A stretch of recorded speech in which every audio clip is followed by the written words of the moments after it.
Good evening, everybody. I would like to call to order the regular meeting of the Monee Village Board of Trustees, September 24th, 2025. It is 6:37. If we could please rise for the Pledge of Allegiance. Pledge allegiance to the flag of the United States of America and to the republic for which it stands, one nation, under God, indivisible, with liberty and justice for all. Roll call, please. Trustee Gonzalez. Trustee Henson. Present. Trustee Horn. Here. Trustee Rakes. Present. Trustee Wilson. Present. Trustee Udress. Present. Thank you. Open to the public, agenda items only. May I please have a motion to approve the consent agenda? Make that motion. Second. Roll call, please. Trustee Henson. Yes. Trustee Horn. Yes. Trustee Rakes. Yes. Trustee Wilson. Yes. Trustee Udress. Yes. Thank you. Before I start with my report, I just wanted to make a public correction. At the last meeting, there was a misspeak on the Crow's Head Cooperage and their TIF that they were given. They were not given any TIF prior to turning in any receipts. So I just wanted to clarify that for the record. First up, we've got a presentation by Earthrise Energy. So I would like to have Flavia Scotto come on up and give her presentation.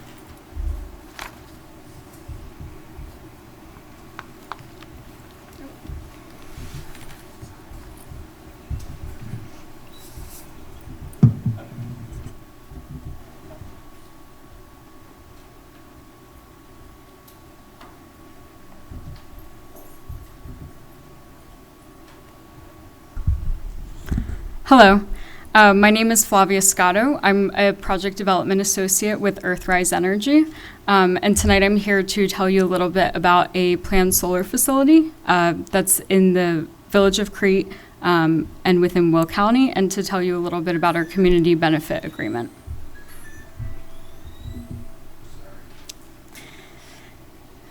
Thank you for having us tonight. So I'll start with a little company overview. So we are an independent power producer.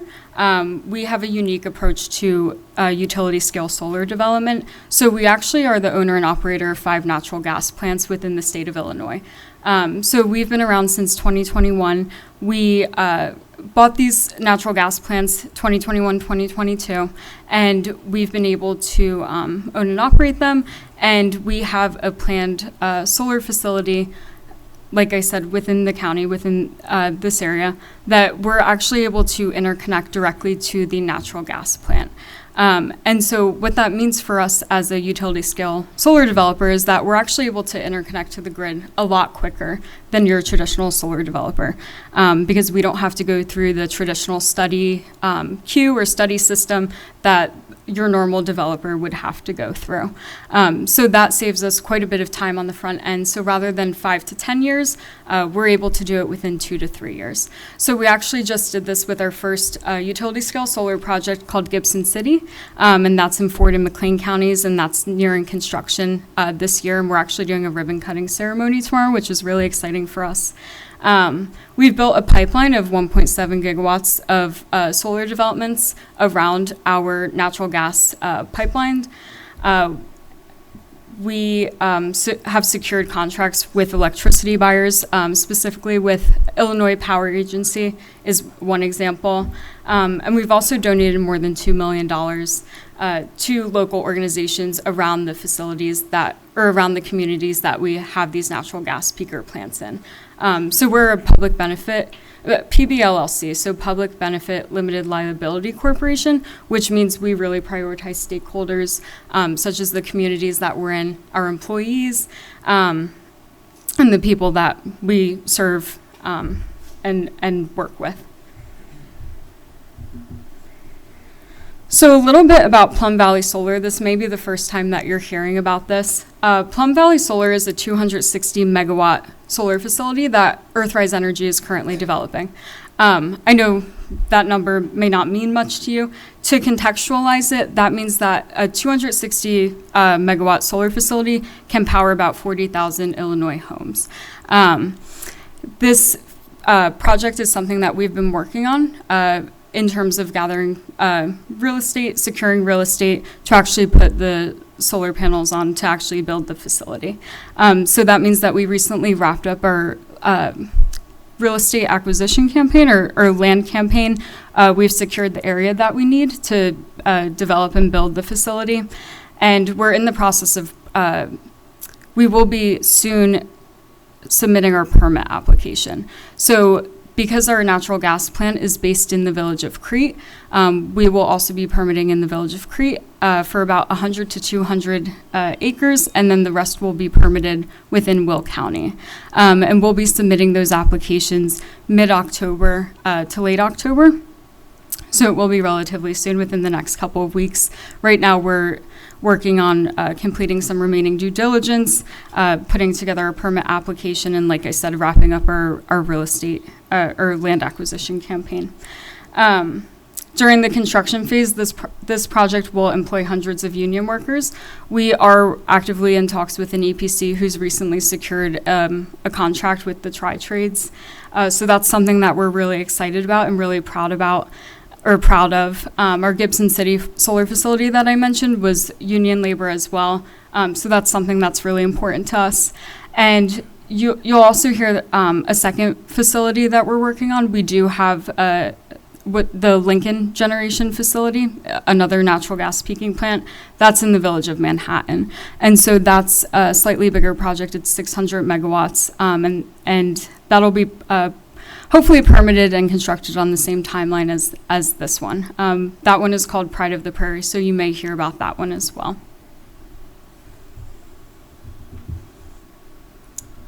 So a little bit more about Plum Valley Solar. So what you're seeing on the screen over there is the footprint for the array parcels. So that means that will be where the actual solar panels go. This acreage is about 2,400 acres. So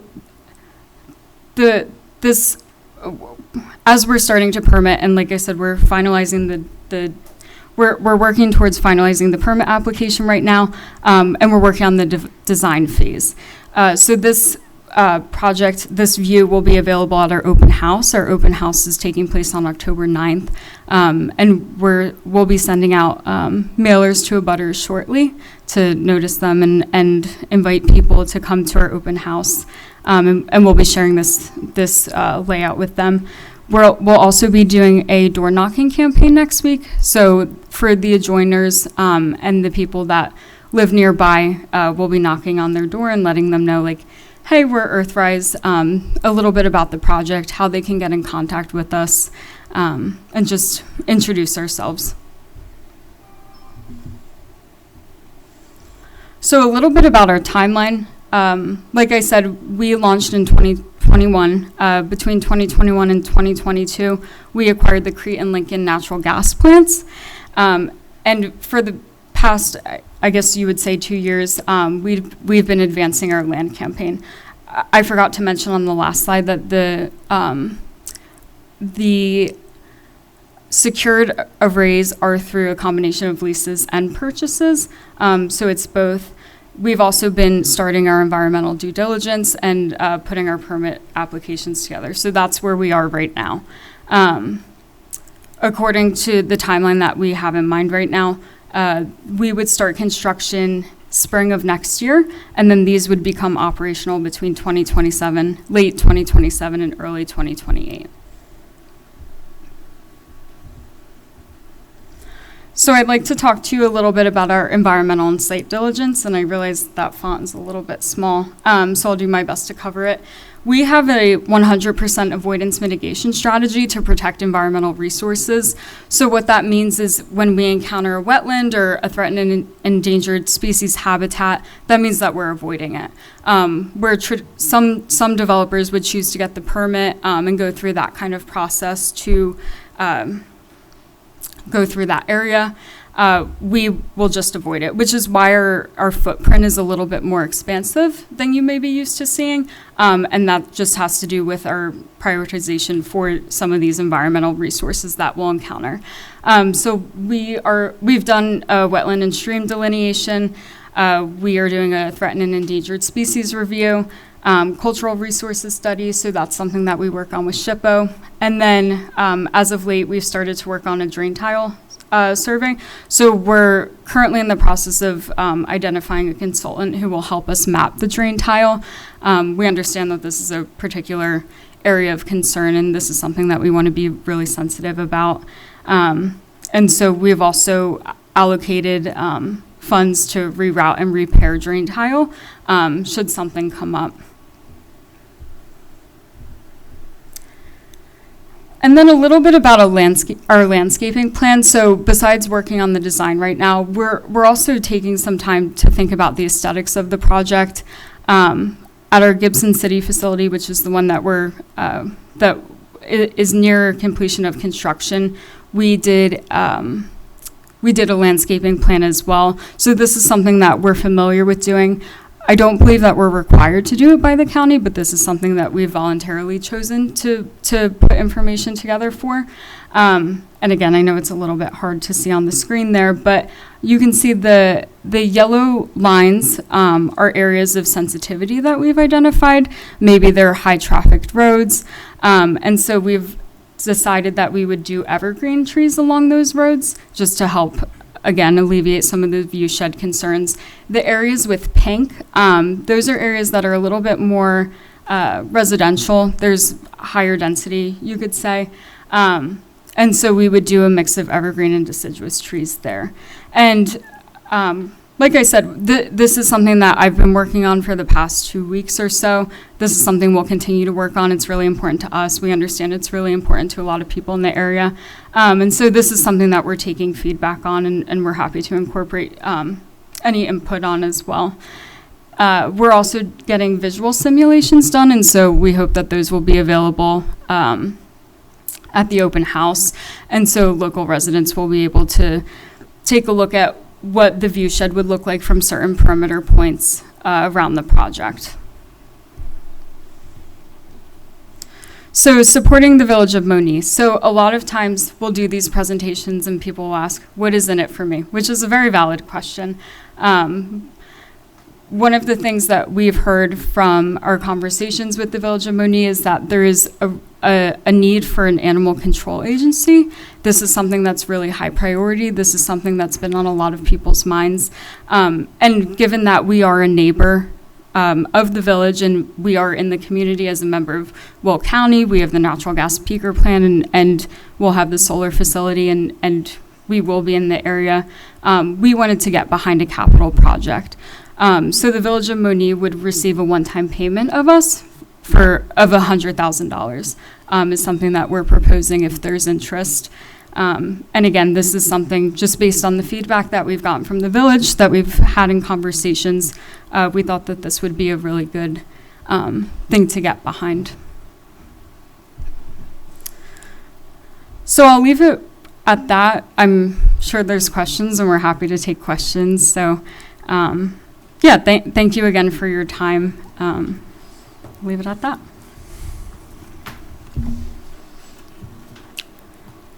I do have a few questions. When you say to avoid wetlands or animals, that you don't touch it, what does that mean for your project? That's what I was saying about the footprint is a little bit more expansive because we don't, of course, we want to be very sensitive to those areas. So whereas in some instances you might be able to get a permit to cross a wetland or a stream, we would just rather not touch it. So we would put an appropriate setback on it. We have a whole environmental team that works with us on that. So we would just avoid that area. And that's just to be mindful of ecological factors. Okay, and then how does the drain tile situation come into play with something like that? Ryan, do you want to come? Yeah, sure. I'm happy to join. I'm Ryan Dunphy. I'm a colleague of Flavia's here. So The purpose of the drain tile study and the drain tile that we're acquiring from a lot of the landowners that have been pretty able to provide the maps is to give us the best sense of how to design the project so that the infrastructure of the project, which is largely driven piles that go into the ground about 6 to 8 feet that hold the trackers that the panels will then sit on. We're doing, our best to avoid the larger bits of tile in that design that we're doing, and any tile that's damaged during the course of construction gets repaired and replaced in a very short order. So I think for us, what's our big priority is we really want to avoid any impact to bigger main bits of tile that are going to impact water flow across and out of properties. So it's about designing the project to really minimize the physical impact on that tile.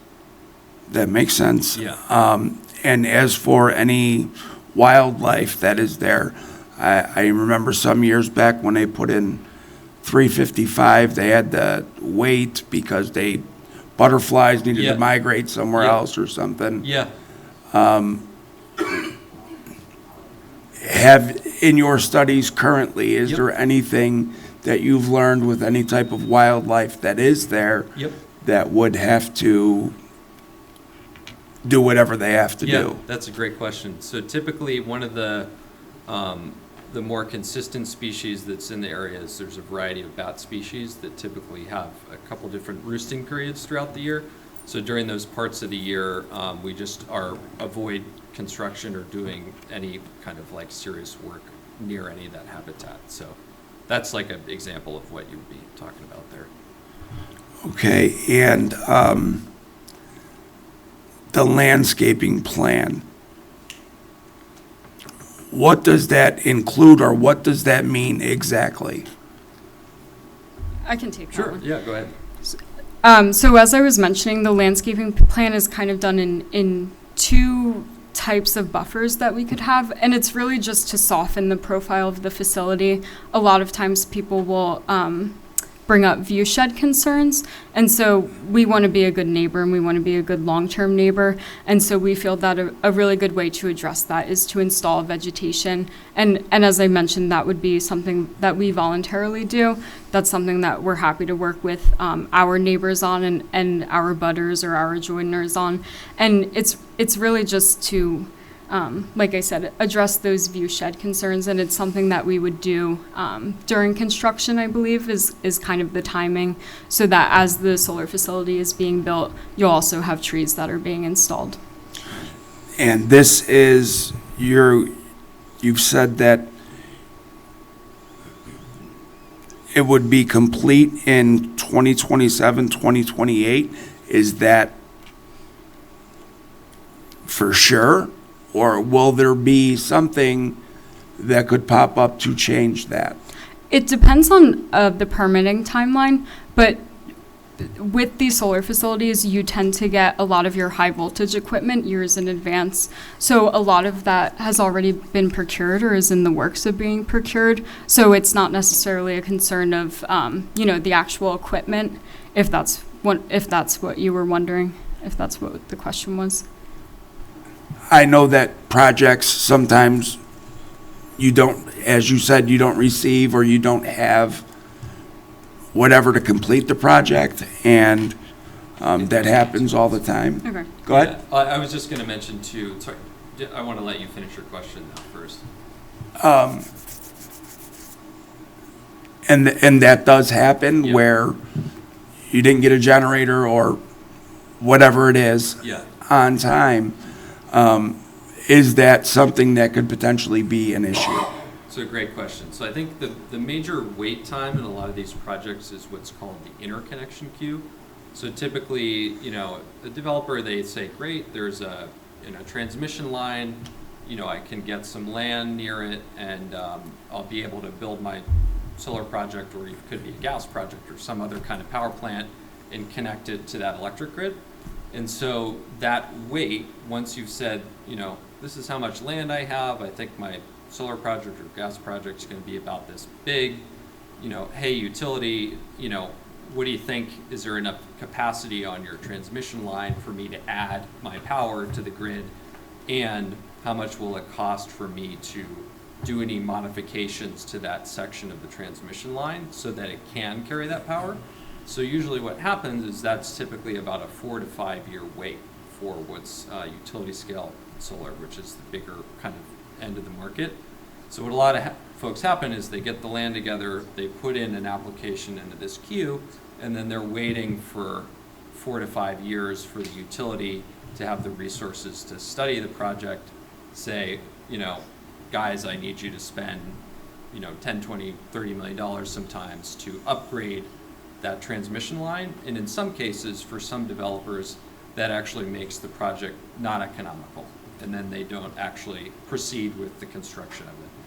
What's different about what we do is that the natural gas plants that we own and operate are already connected to the electric grid.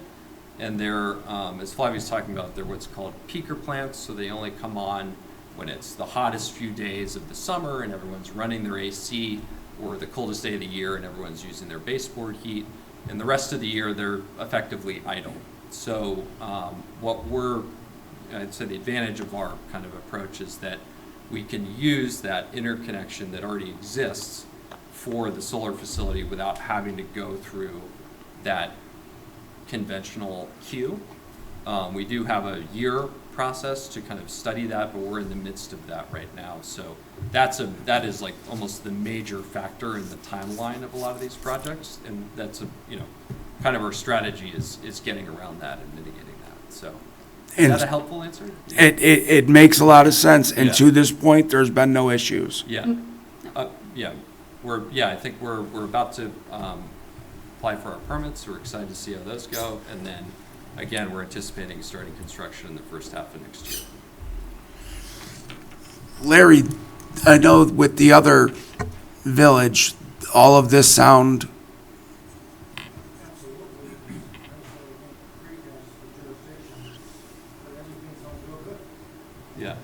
I should mention it's within the jurisdiction of the Village of Crete and the county. So it's outside the corporate boundaries of the Village of Monee. But the reason you're here today is because we're in the vicinity of your project. So if I may, a couple questions here. Your contracts with Crete or Will County, how long are those for? Contracts in what sense? Do you have a contract with, or you have an agreement with, Kind of similar to what we're doing permitting? this evening? I don't know. Sorry. Do you have any kind of is it with Will County, the Okay, agreement? It's so we have two special use permits. Okay. So there's That's- one special use permit with the village, and then one special use permit with Will County. And so this project is open-ended. In other words, this could be here for 10 years, it could be here 20 years, 50 years, 100 years. You don't know. Typically, the life cycle of most of these facilities is around the 30-year mark. Okay. So, a lot will change, I think, in that time in terms of, what the energy markets are like, what folks want to use the land around here for. But that's kind of like the average timeline for some of these facilities. Could you address what a RISE grant is that was cited in the slideshow? Yeah, so Flavia did a great job talking about the fact that we're a public benefit corporation, so we're, by our corporate charter, required, and I think based on the employees we have, excited to contribute not just to our shareholders, but to our stakeholders, and we really consider our stakeholders, our primary stakeholders, our neighbors, and I think I would say technically kind of everyone who's in within a mile and a half of our projects, which is why we're here today. So we've had a very generous RISE grant program. We've really tried to, just as Flavia has kind of worked with y'all to understand the need around an animal control agency, that we've worked with other organizations in the county and in the surrounding villages to identify, what are the needs financially that we can help fill that really are valuable to the folks that we're talking to and interacting with. So. Okay, so that's more like community grants. Is that an acronym for something? Yeah, it's Earth Rise is the business name, so we had. Oh, got it, Rise got it, is okay. Kind of a shortcut there, so. Do you know, where is your equipment, especially the solar panels, manufactured? We're not at a point where we've procured a lot of that. It's a little preemptive. We're still working with what's called our engineering procurement and construction manager at the moment. We haven't signed that agreement, so we have signed an MOU with the tri-trades, with the unions in the area, but we've secured some of the bigger equipment like the transformers, which have a much longer lead time. But we're looking at a number of manufacturers, especially domestically, to try to find that source. So did I hear you say that you're looking for domestic manufacturers? Yeah, I mean, that's absolutely part of I think we wish there was more supply. We'd love more. If someone wants to start a solar panel company in Illinois tomorrow, we'd love to work with you, so. Thank-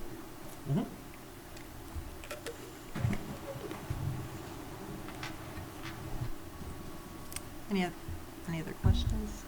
Okay.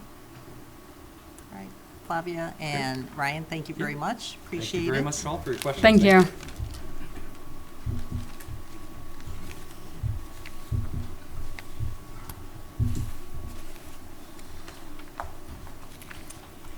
Okay, next under my report, discussion/approval of a resolution regarding the retirement health care funding plan. We have discussed this in the past, so we need a resolution so that we can implement the healthcare funding plan.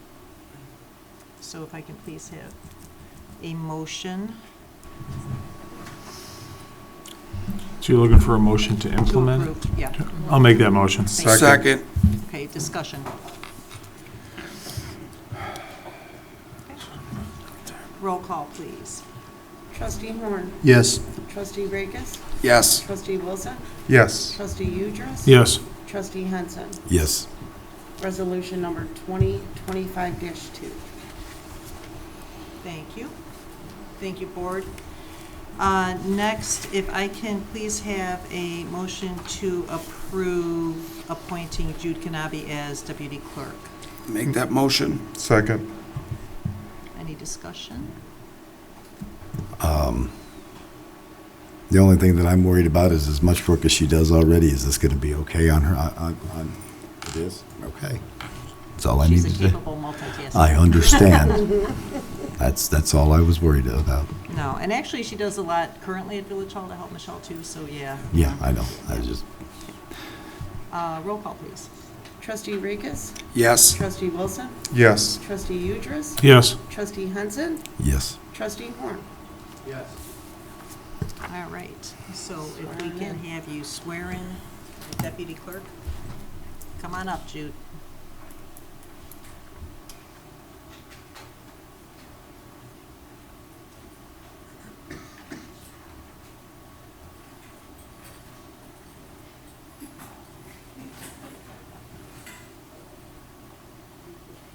I, Judy Canali, having been duly appointed to the office of Deputy Village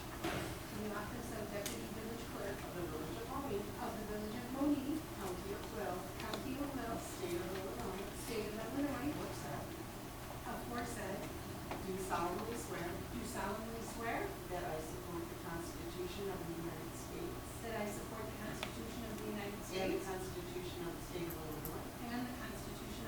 Illinois. And that I will faithfully discharge the duties of the office of Deputy Village Clerk according to the best of my ability.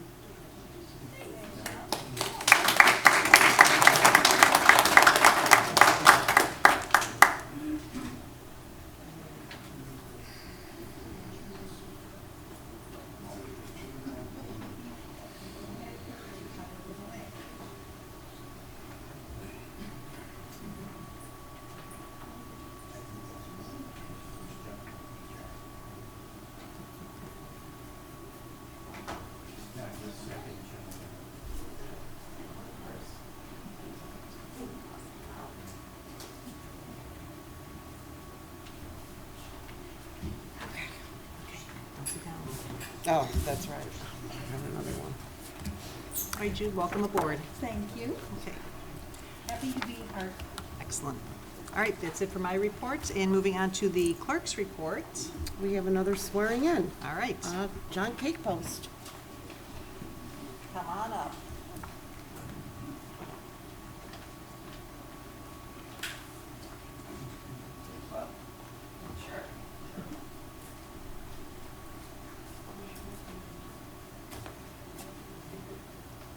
I, John Gable's, do solemnly swear do solemnly swear that I will support the Constitution of the United States that I will support the Constitution of the United States and the Constitution of the State of Illinois, and the Constitution of the State of Illinois, and that I will faithfully discharge the duties and that I will faithfully discharge the duties as code enforcement officer as code enforcement officer for the Village of Monee for the Village of Monee to the best of my ability. to the best of my ability.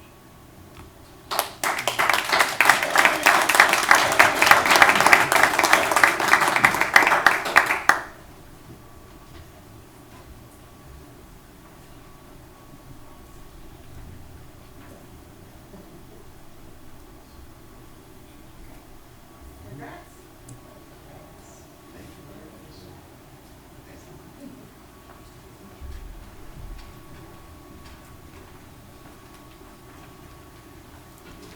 That's for your files. All right, congratulations, John. Thank you. All right, That's all I have. thank you. You're welcome. All right, moving on to the administrator's report. The Monee Police Employees Union contract expired on April 30th, 2025. The village has been engaged in harmonious negotiations with the police union representatives and their Teamster business agent. The village's management team remained within the parameters set forth by the Board of Trustees, and after many hours of meeting, communication, and deliberation, both parties have reached a tentative agreement. Therefore, we respectfully submit this contract for your review and consideration.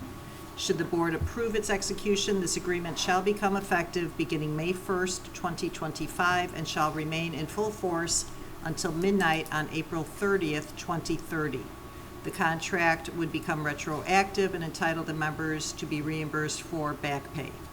So the board action request is a motion to approve the mayor signing the agreement between the village and the Teamsters Local Union Number 700, which are the police employees. I will make So- that motion. Second. Any discussion, board? Okay, roll call, please. Trustee Wilson. Yes. Trustee Udress. Yes. Trustee Henson. Yes. Trustee Horn. Yes. Trustee Rakis. Yes. Thank you, board. Moving on to the next item.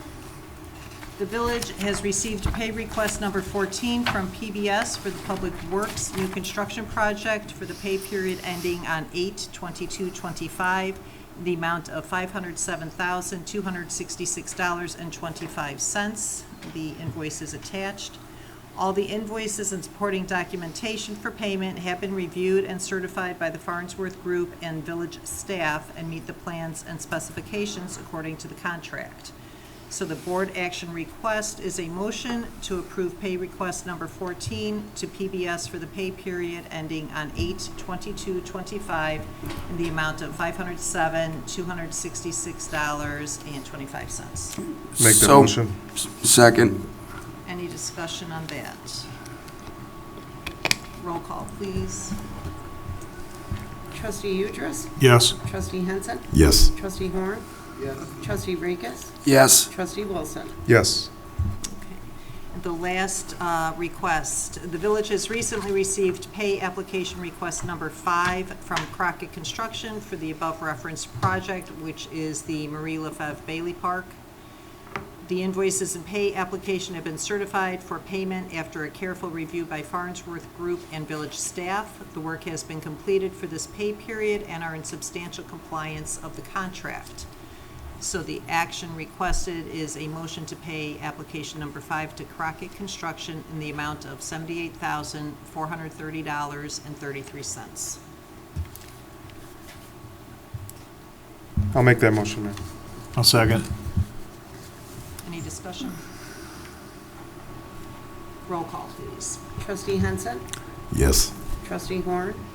Yes. Trustee Rakes, Yes. Trustee Wilson, Yes. Trustee Udress. Yes.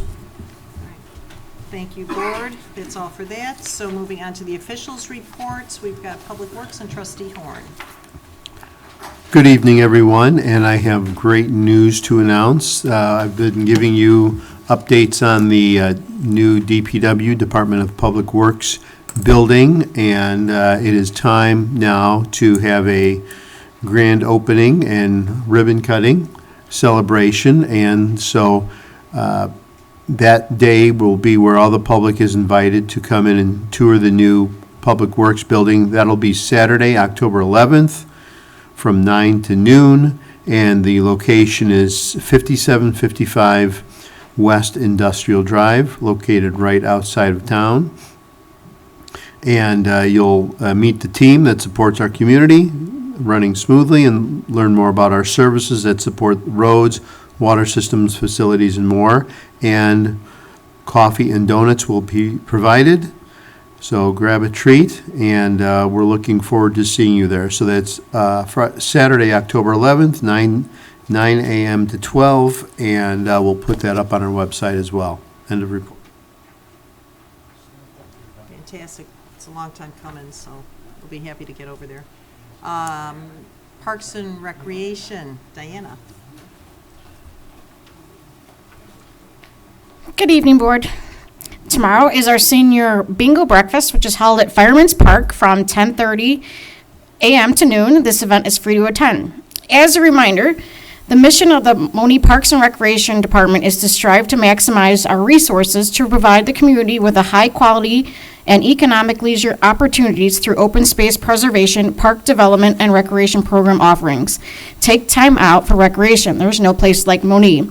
As part of the Parks and Recreation Comprehensive Plan, we are ecstatic to have completed Phase 1 of Fireman's Park New Construction and Redevelopment Plan. A ribbon cutting is set for Tuesday, September 30th at 6 p.m. in front of the brand-new playground.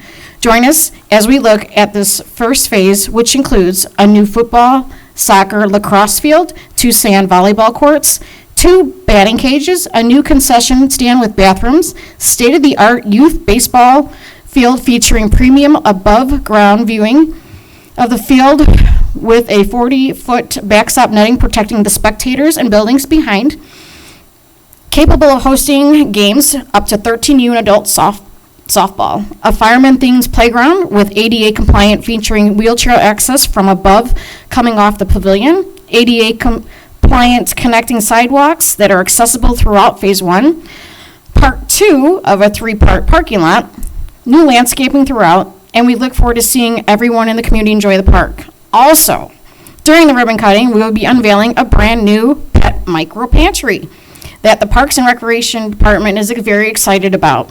This pet micro pantry, which will be placed on the park, is being dedicated to Dr. Lindley Wessel of Animal Wellness Center for excellent care, compassion, and dedication to all of our pets in our community over the last 20 years. Corey, and forgive me, I'm going to botch this, Zimkowski of Lyle is a young woman who has built the micro pantry along with a replacement for the one in front of the park's admin building, which has served our community well. She has been making these free since she was a young teen and continues to make them for free while teaching youth groups how to make them. Corey will be there for the unveiling along with some pet food she is donating that night. We are truly honored by her kindness and how she continues to dedicate herself to helping others making these pantries. End of report. Thank you. Another exciting event coming up here. All right, Finance, Trustee Rakes. Thank you, Mayor. The deadline for property tax rebate program is this Friday, September 26th at 4 p.m. The village staff is currently reviewing applications, calling residents that have submitted incomplete applications, and contacting those that did not qualify this year. Rebate checks will be available beginning October 13th through October 31st as follows. Monday and Wednesdays, 5 p.m. to 7 p.m., Tuesdays and Fridays, 9 a.m. to 5 p.m., and Saturdays, 9 a.m. till noon. A current ID must be available to pick up your property tax rebate check. End of report. Great, thank you very much. Moving on to Economic Development, Trustee Wilson. Yes, thank you, Mayor. Good evening to everyone. So, under Unite Monee, this past week, our mayor and other board members, along with department heads, had the opportunity to attend the 112th IML conference downtown Chicago. That's the Illinois Municipal League Conference. The opening general session began with keynote speaker Mike Singletary from the Chicago Bears 1985 Super Bowl championship team. The topic of discussion was leadership, and he was very motivating. A good majority of the classes encompassed TIFs, which Economic Development Director Bill Barnes took full advantage of. He's also excited to look into or courting developers for residential development utilizing TIF funds. So I also had an opportunity to meet with several vendors to provide new and useful services to our village, and one of those being electric vehicle power stations, that we can tap into that resource, whether it's us as a village properly or a commercial private entity that would bring that service to our town. But there's more to come. So we were always looking for new and innovative opportunities to entice business and also serve the community.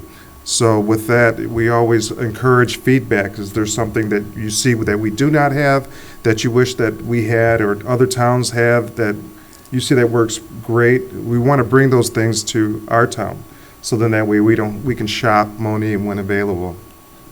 So end of report. Thank you. Thank you. Moving on to Building Services, Trustee Henson. Well,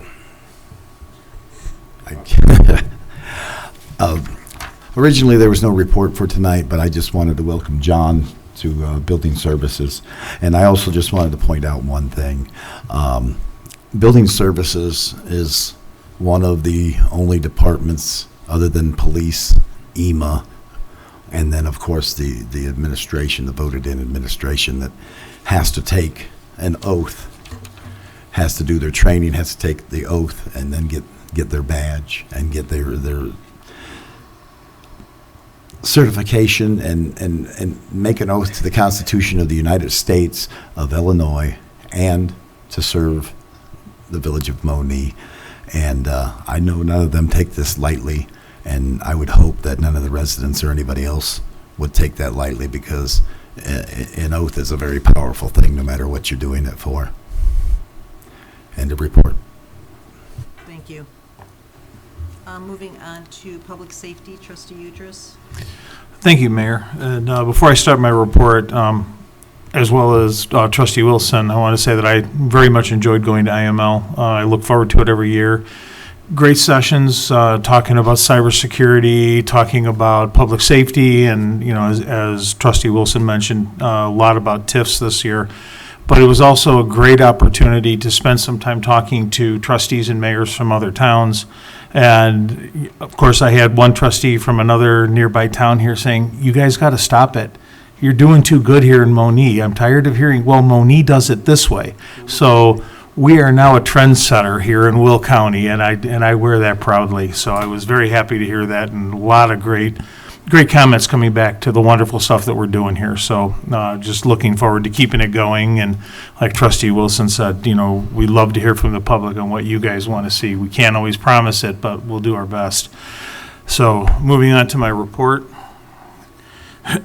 This year, Illinois has already seen 115 tornadoes touch down in the state, which is the highest number of twisters in the nation so far for 2025. On top of that, communities have faced repeated rounds of severe storms, unleashing destructive straight-line winds and flooding across our state. So with September recognized as National Preparedness Month, the Illinois Emergency Management Agency and Office of Homeland Security is urging all residents to take this moment to review and strengthen their disaster preparedness plans.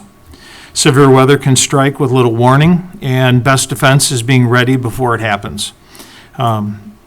The National Preparedness Starts at Home campaign reminds us that we each have a role to play by mapping out a plan and reviewing insurance coverage.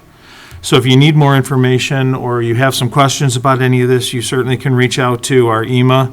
Their phone number is 708-534-8305. And and just going off that, a little side story for you, talking to one of the trustees from another town just outside Washington, Illinois, was telling me about the experience when the tornado came through there. And he said that he was at home, just him and his dog. Said that the whole atmosphere just didn't seem right. He looked outside and he had never seen the sky that way and decided he didn't have a basement. His only place to go was a crawl space. And literally, as the tornado was tearing his house apart, he was grabbing his dog, throwing it into the crawl space to get down and get into cover. So take the few minutes, talk about it, have a plan. If you don't have an app on your phone that gives you a tornado warning, get two so that way you're protected. Our outdoor sirens are just for that, outdoors. So make sure you have something that's going to warn you inside your home, because it comes fast and it can be very devastating. For our emergency management, so far this month, on September 16th, EMA's ATV was called to Monee Reservoir to assist with a hiker and 2 dogs that had become exhausted and needed transport back to the main parking lot for treatment. EMA responded with 2 responders for approximately an hour. Also on September 16th, EMA was called to Route 50 in Wilson for a traffic control for an accident that involved a semi. EMA provided 6 traffic units and 9 personnel for approximately an hour. On September 18th, EMA was called to Crete Monee Road and Kirkston Road for a broken down semi and traffic. They provided 1 traffic unit for approximately an hour. On September 19th, EMA was called to 5240 Park for a broken gas line. EMA prepared to evacuate the area and open the Parks building for a temporary shelter if it were needed. EMA assisted the displaced homeowner and no other services were needed. EMA responded with 2 units for approximately an hour. On September 21st, EMA went into storm mode for a strong storm. They sent out 5 units for damage assessment for approximately an hour. And also on the 21st, they sent 1 unit and 2 personnel for standby at Homer Glen, EMA, for the Charlie Kirk Memorial. EMA was on standby there for 4 hours. End of report. Thank you very much. Moving on to the attorney's report, Larry. Thank you, Mayor. I have 3 items for the board's consideration.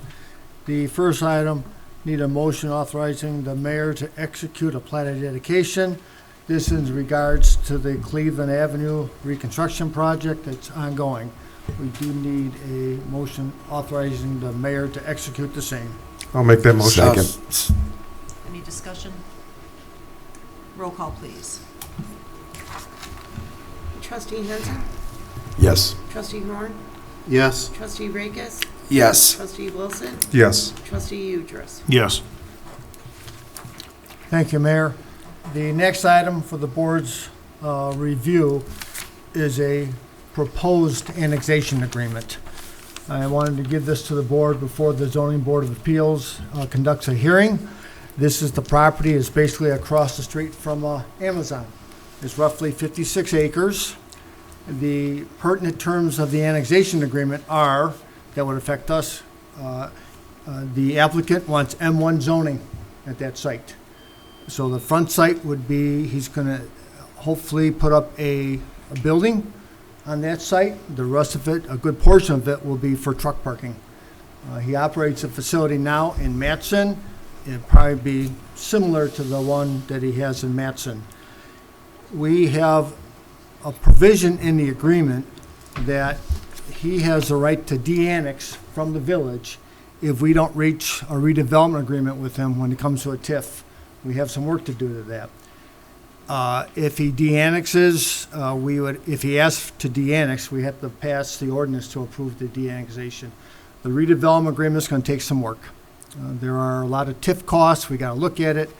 And he's aware of that. We've had a few meetings, but it won't be an easy agreement to enter into. So we got some work to do on that. He's also asking a pertinent provision for the board. He wants aggregate pavement, not concrete.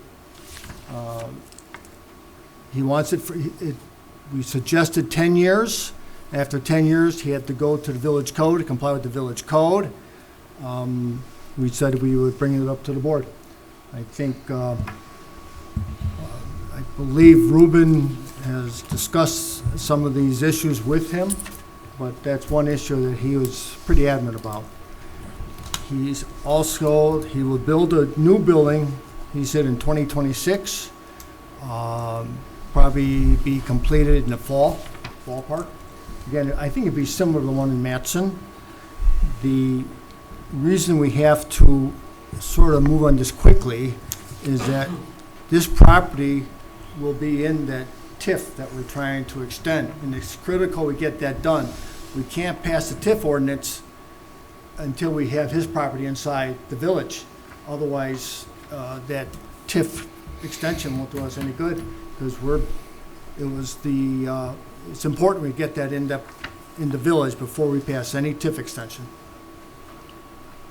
So all tonight, though, I know it's a lot to be thrown at, but all I'm doing tonight is give the board the opportunity to review it, have comments at the next board meeting.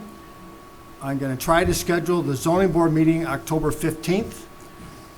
And after that, sometime in December or January, we'll have to have a hearing to rezone the property to M1. There are quite a few people out there. You got to notify quite a few people. With the annexation, I have to publish in a newspaper and get a sign out there. But the Zoning Board of Appeals will hear from the applicant on October 15th. So this is just discussion tonight about it? Yes, sir. All right. So, Counselor Fleming, Yes, sir. so he's proposing heavy equipment such as trucks, tractor trailers, gross vehicle weights of 80,000 pounds or under or less or more, and he only wants to utilize aggregate. Yes, sir. That's his Okay. request. And he wants to utilize this for truck parking again? I I, thought that's what we were trying to get away from.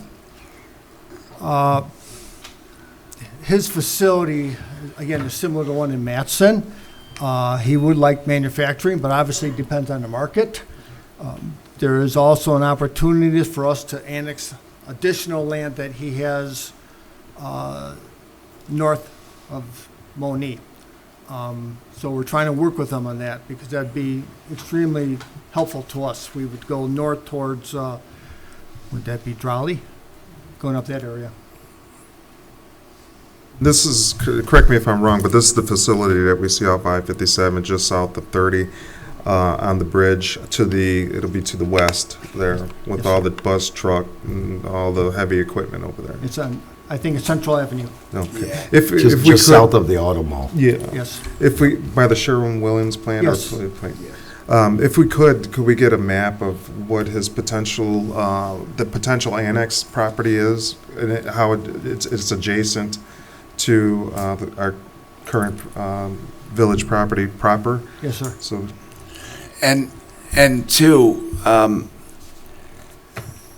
to jump into the village, to then later on no longer be a part of the village, I think that's,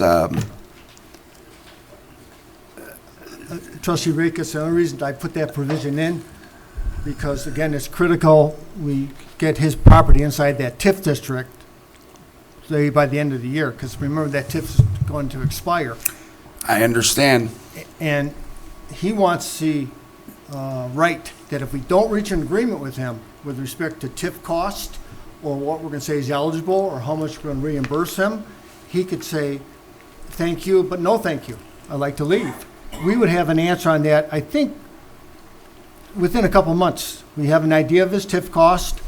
We told him land is not reimbursable. He has a lot of infrastructure over there to get done. He has a lot. But, and I would, in his defense, I think that's a reasonable request, because if he can't reach an agreement with us for TIF financing, he has a right to say, I would like to. And I agree, but I just don't want him to get that, and then he's not here anymore. Oh, no, I agree. If we get the TIF agreement, he's here. It's only if we don't reach an agreement with him for, let's say, we pay him $1 million versus 1 point, or whatever, I'm just making a hypothetical. He wants the right to say, I want to de-annex the site. You know, it's similar to what we did with the property right across the street, I can't think of the Batterman. Remember we said to Mr. Batterman, if you don't close that deal with, at that time, the developer, and if we do annex, he can de-annex. And we never went forward. I understand. So I agree with more business. I do, especially in that area. I like it. I don't know all of the nuances as to what it's going to get to finish, to get to the end goal. If I may add one thing too, he has approached Will County on this project. If he goes to Will County, just like with these individuals here, our jurisdiction is somewhat limited. He's been good to work with. His attorneys are very good. I know Bill and Ruben, myself, Jeff, we've met with them 3 or 4 times. And we did express some concerns about what his requests were, but we think we reached a, let's say, a solution for the board to review. And this is the only reason I brought this up, so that you have time to review it. I don't want to give it to the board October 15th and say, by the way, here it is. Right. And I will get the map for you, because he has laid out his plans, and then if the board has questions about the lot or his building, you know, he'll be there. But you're right, Trustee Wilson, it's similar, I think he owns that one in Matson. Council, I know there's no architectural landscaping plan attached to this, but that does not preclude us from requiring some kind of landscaping Correct. to block view of a bunch of Correct. trucks.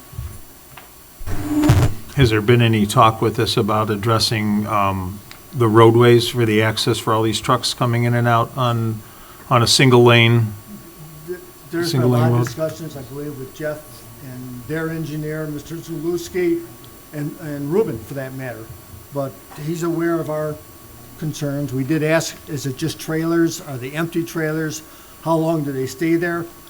What he, caters to are individuals who want to sleep there, or just, not sleep there, it's wrong, keep their truck there for a few days, go home, take a nap, come back. And they want this area versus going in Chicago. Larry, just for the record, though, if this all does go through and go all the way through and everything, it's going to, for the building department, well, especially with the parking lot, they would need something and make sure we get something in writing that states what the actual plan is and how many years. There's been problems before in the past where they said, well, we did this and we said this, but nobody can come up with that paperwork. And also, they need to be aware of the ordinances and the codes. And I believe That- Mr. Zaluski, their engineer, have talked to Jeff. They know what the code is. The last thing that the building department needs. They're knowledgeable, and I've indicated to them, you know, what some of the board's concerns might be. Yeah, the last thing they need is more headaches than they already have. Thank you. Any other questions? The other item that I have is the ordinance approving the purchase of certain real estate on Cleveland and Monee, Manhattan. This is when the other gentleman came in, the other attorney, Mr. Pinelli, I believe. I have to amend this ordinance for a different legal that Jeff got to me, which I appreciate. So if we can just table this to October 8th.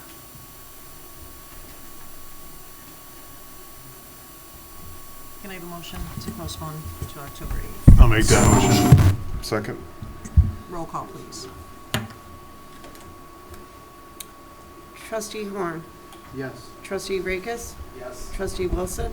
Yes. Trustee Udras. Yes. Trustee Henson. Yes.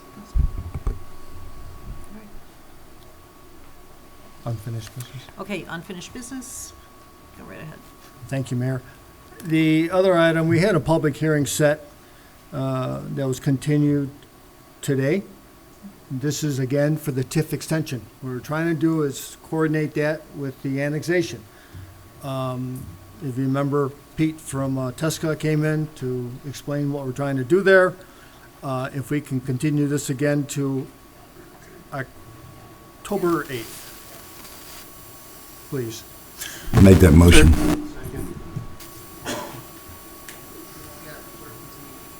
Yes, yeah. Oh, it is? Why you have it up here? Okay, so noted. Okay, I strike that. So it's good for October 8th. The other item, Sai Corporation, this is the Quality Inn. This is number 2. This is Mrs. Patel. We conveyed the board sentiment to Mrs. Patel, I'd say 2 weeks ago. She was grateful, but she has asked for a meeting with Ruben, myself, and I think Daryl.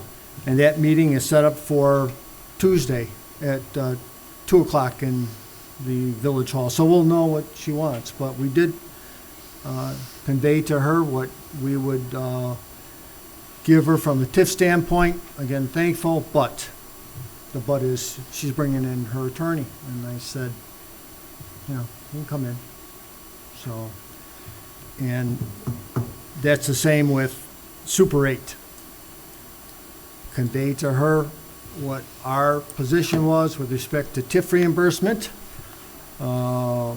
and also the provision about the termination of the recapture if she sold, and told her that was a non-starter. She said thank you, but she'd like to come in again Tuesday to talk to Ruben, myself, and Ruben, and we'll report back to the board. Thank you, Larry. Any new business, anybody? Okay. All right. Open to the public, non-agenda items. Come on up.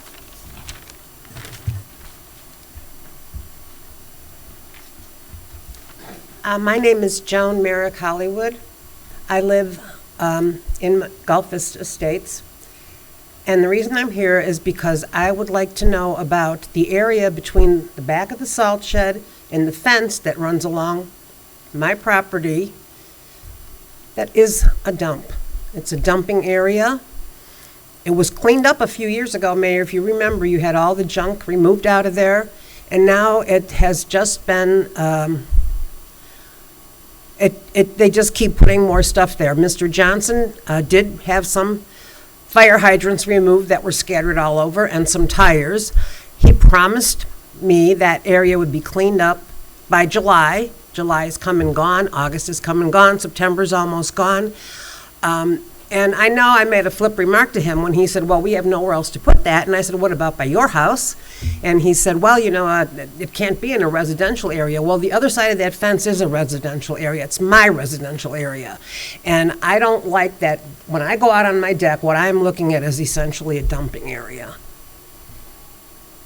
I think once the Public Works building gets into their new facility, I think it would be very feasible to have Public Works out there and pick up everything that's left over and scattered out there and clean that up. What about all the mud they keep dumping back there? I mean, every now and then this truck comes and it has an unmistakable noise when it goes up, and it's just dumping, just dumping.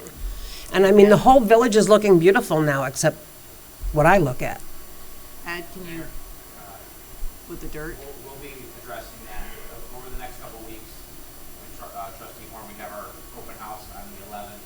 Over the next couple of weeks, we're going to be transitioning our operations to that new location, at which time we can focus on restoring some of that damage back there.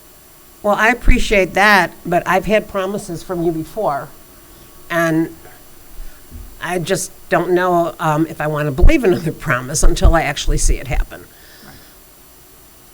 And I'd like to know that it's going to be discontinued, that I will not be looking off my deck and looking at old equipment, pieces of metal, fire hydrants, tires, whatever else used to be thrown back there. No, I'm pretty sure when they're in their new facility, that won't be an issue any further. Okay. Yep. All right, thank you. Okay, I'll go home and hope Leo High School won. But Yes, sir.